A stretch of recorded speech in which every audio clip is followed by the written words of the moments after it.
Christmas special time. Yay! Yay! And seeing as we usually do horror, I thought we'd change it up and do something that's less horrific, make it a bit more fun. Yay! And the tenor pushed me off a boat.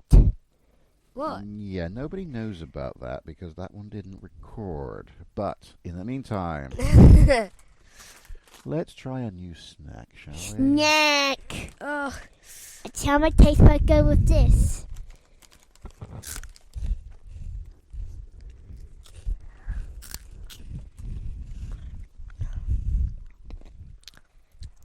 Guess what the taste is? Cheese. It's not cheese. Cheese! it's ooh. Curry. Curry flavor. No, what? No. Oh, she's half right. Really? No, it's definitely The curry flavor. like spicy barbecue.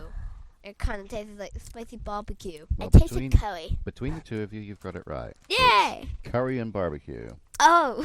Cheese. Okay, that's It tastes like cheese as well. okay. There's no cheese. There's cheese with it. There's no cheese. Right. Let's get on with the side quest. Yeah. Yay! My Daughter's Keeper presents An Auction at Gritz Manor by Deborah D'Angelo L.B. Alameda from SideQuest Volume 1 from Obvious Mimic Press. Episode 1, An Audience with His Lordship.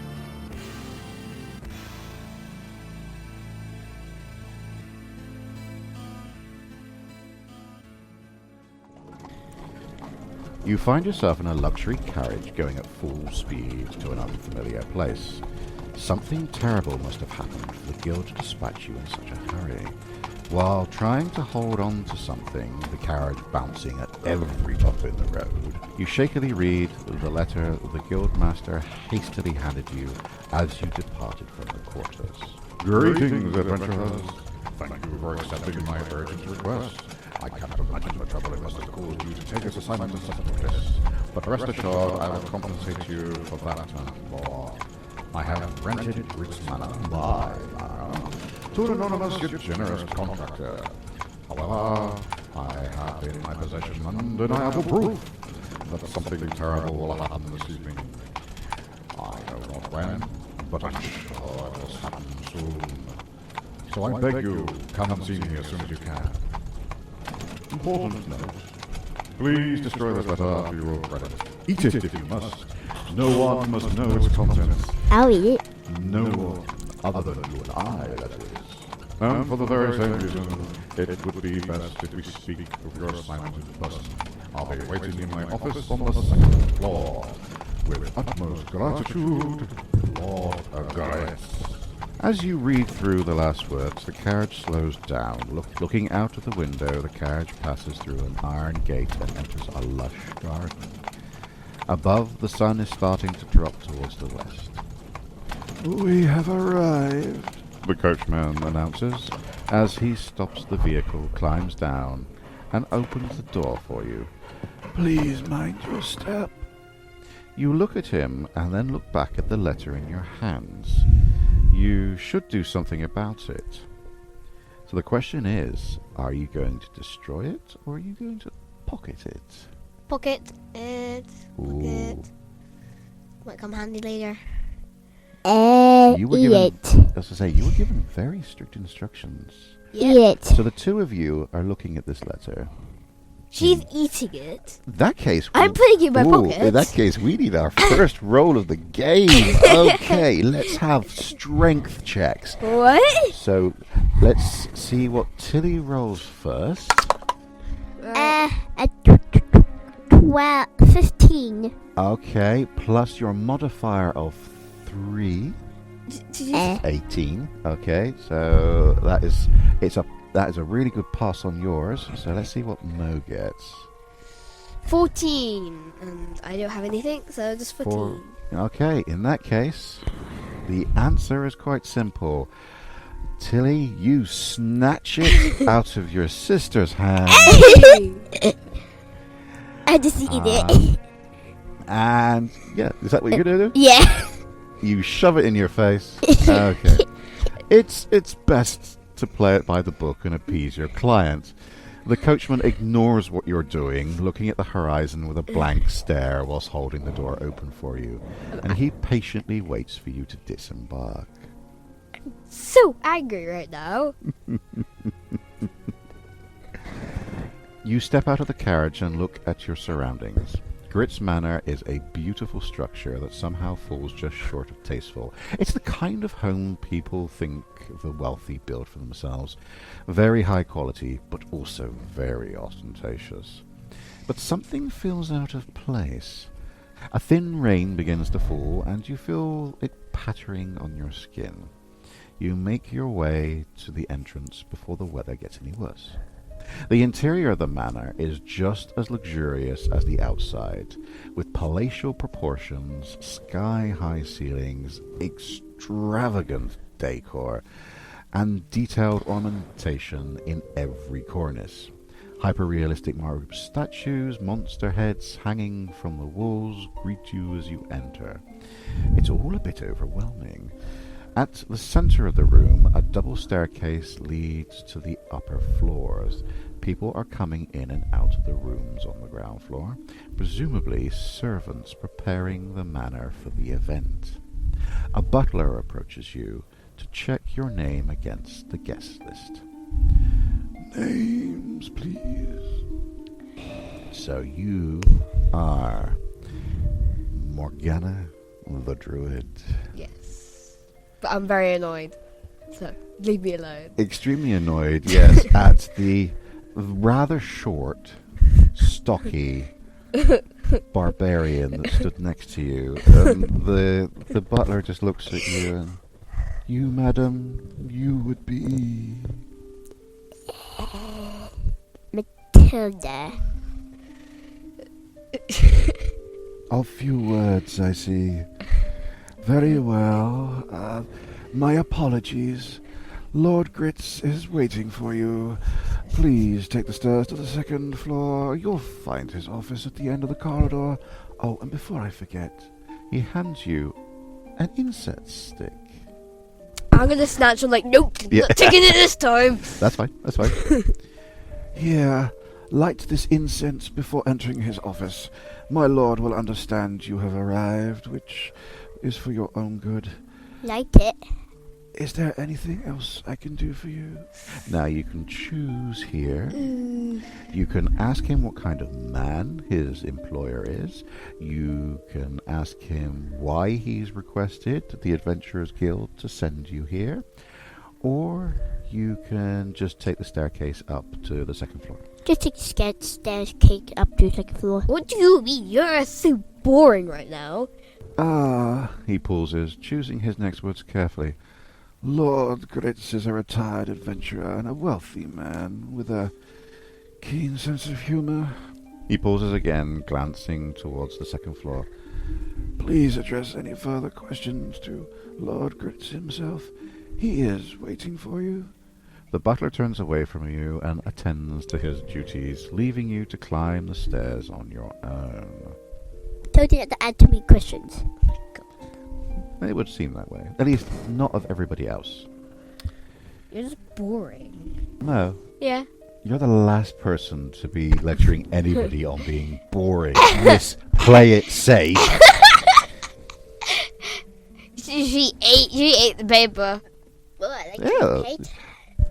That is very much in Tilly's wheelhouse. It didn't matter that it was that she was told to destroy it. It was the fact that she ate it, which is very much her character. I'm a barbarian. What do you expect? You climb the stairs to the second floor, searching for Lord Gritz's office. There you find a long corridor with glass displays built into both walls. Behind the enchanted glass you see several relics catalogued and perfectly positioned on pedestals. Swords, gauntlets, vases, shields, musical instruments, and more. This is a hall of trophies. They all bear a unique design and splendour. You lose yourself in the way every relic glints in its own particular way, and how some are encrusted with precious jewels. By the humming of the enchanted glass, one touch could warn the entire place of your intrusion. It's an impressive and expensive magical system. Some cases contain jewelry sparkling with rare gems, a set of crystal daggers glimmering with magic power, and a large green egg apparently made of a single enormous jewel resting on a platinum tripod. You also see broken weapons, scraps of scale, skin, fur, a helm with one side collapsed, and an array of teeth and claws. You continue to walk to the end of the hall where the door is left ajar with a curious incense bowl shaped like a tall, ancient vase nearby. You assume this is the room in which you are meant to meet Lord Gritz. Okay, a few choices here. If you want, you can cast Detect Magic, assuming you have that ability. You can light the incense stick before entering the room. You can go straight into the room, calling out for Gritz. Or you can, if you are going to go in, Yeah. you can roll for wisdom to do a perception check. Okay. It all boils down to what you want to do. I do want to set the weird thing the guy gave us to light. I'm going to go in the room. I want to see if he's in there. Yeah, you can. Yeah. You can light. Yeah, you've got that. You've got that awesome cantrip which you can use to impress your companion. Yeah, you can use fire play as part of your druid craft, just No, to magically set it on fire Yeah. so that it starts to burn. As Tilly you're going to head straight in, aren't you? Yeah. Okay. Are you going to make a big deal about it? Don't think. I mean, it's Nah, I just want to go in and see if he's even in there. Okay. And of course, I suppose the important question is, seeing as the two of you are playing this as a team, seeing as you took the time to light the incense, are you going to do a perception check? I don't know. Okay. Well, you get +5 to this, Okay. so give me a roll and we'll see what happens. 10. So 15.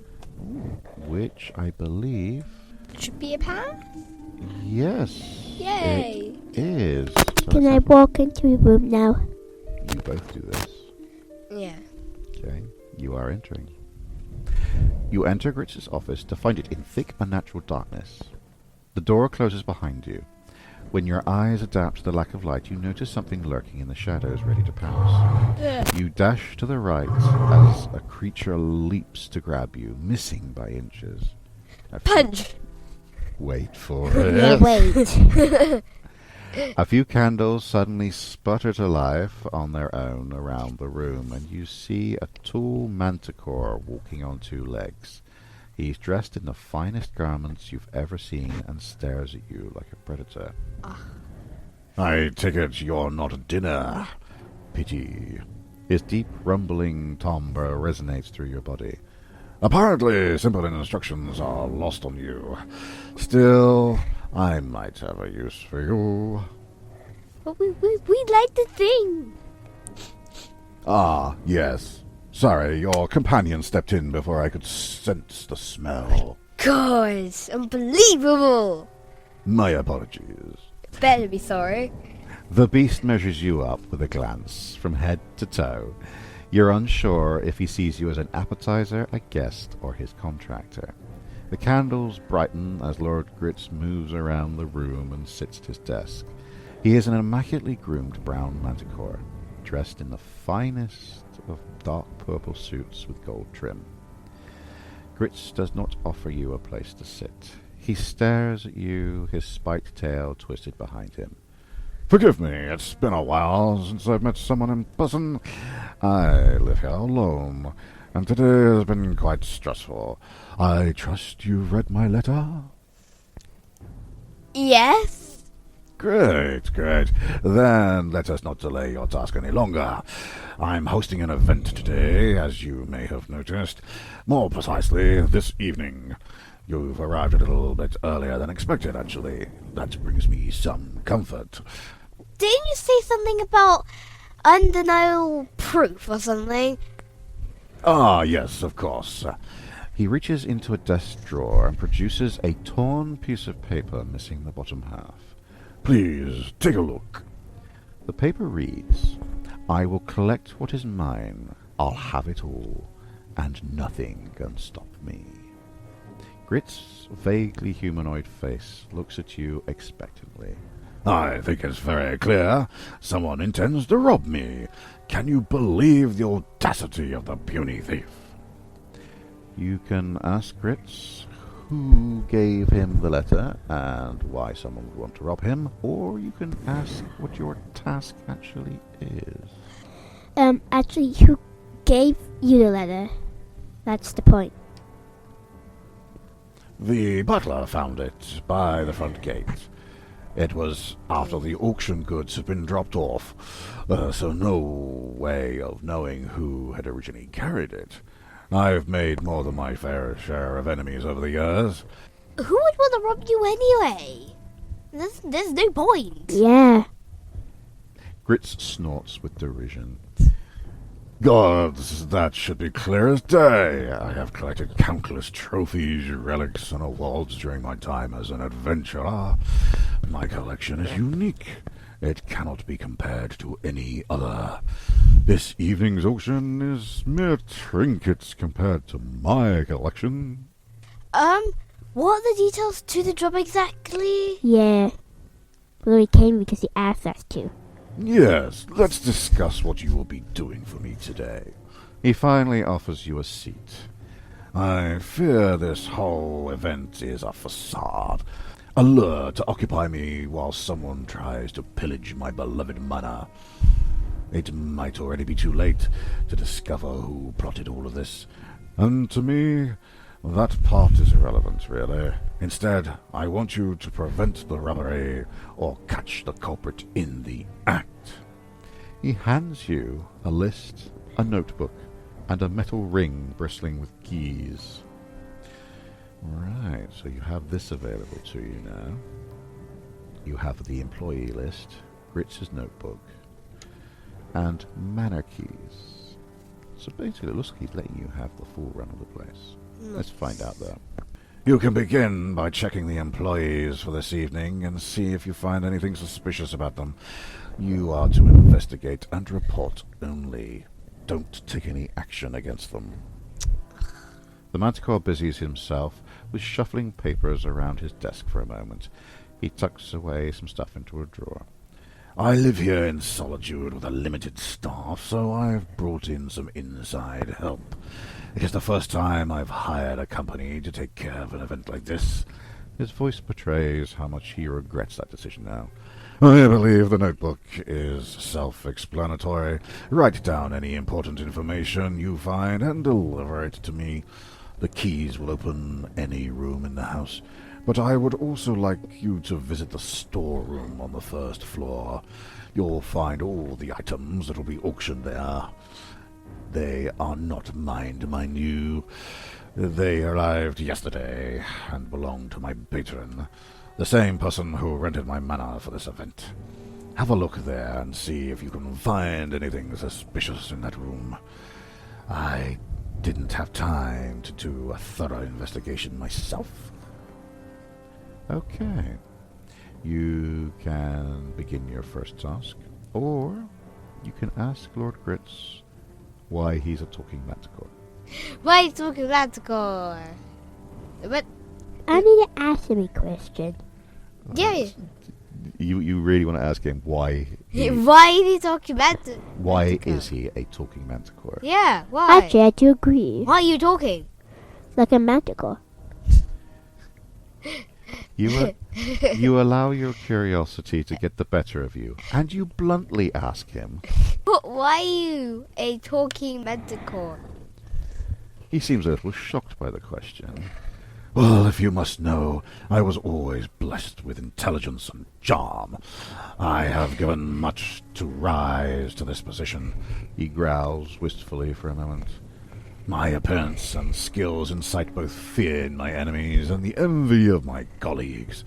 I wouldn't doubt if some of them had dreamt of taking my head from my shoulders, but I'm the one who collects trophies, and I have plenty to prove my feats. But I didn't take you for a story gossip like those guests, and I don't see how this would help you capture the thief any faster, adventurers. Please, get about your work before they get away with what they want. He gestures towards the door. You can, if you wish, Yes. make a charisma roll to check to convince Gritz that to tell you his story, or you can just follow his request. I'm gonna follow his quest this time. He sounds a bit Yeah. annoyed. He sounds really annoyed. How about we go check the Oh. bottom thing he asked us to check about? Don't want to annoy him. Yeah, because Tilly's got on -2, and you don't have a. I don't think either of you got much of a chance of charming him Yeah. with your skills. I can give him a treat. That's Grab not one gonna of help. those. I don't think that would be a good idea. No, okay. Okay. How about we go now? Well, yes, let's continue with what you're supposed to be doing. Before you go, I simply must show you this. He snaps his claws, and you watch one of the portraits on the wall break its illusion. It transforms into a gilded lion's head protruding from the face of a massive cobalt shield. The lion's gilding has worn away around the teeth, chin, and the edges on his mane. Countless little rubies adorn the shield in the shape of rose petals. It is so lifelike and imposing that you would swear it was almost breathing. Lord Gritz continues. I got this from a foreign duke who was renowned fencing champion. Was because I defeated him. You hear something between a chuckle and a purr. He said he would give me something unique to remember him by, and delivered this to me a week later. He snaps his finger and the illusion reappears. What's the good of a trophy if no one gets to see it? Anyway, that'll be all. The manticore waves his claws at you, dismissing you. You exit the office and begin walking through the hall of trophies back towards the manor's double staircase. As you do, you open your new notebook to write down what you've learned of the situation so far. You have to investigate the veracity of Gritz Manor's auction event and the staff involved. There are a lot of things to do and little time to think about it. You can start by checking the storage room where the auction lots are being stored, or by interviewing the staff assigned to this evening's event.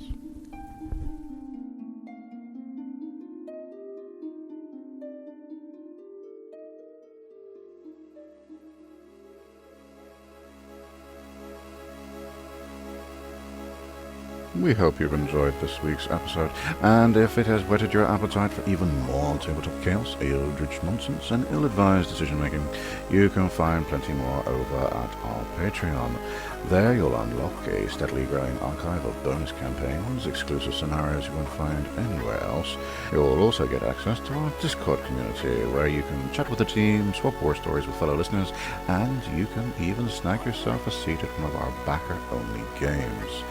But for now, that's all from us, and until next time, never go anywhere alone. If it looks weird, don't stare, and always, always save the last round for yourself.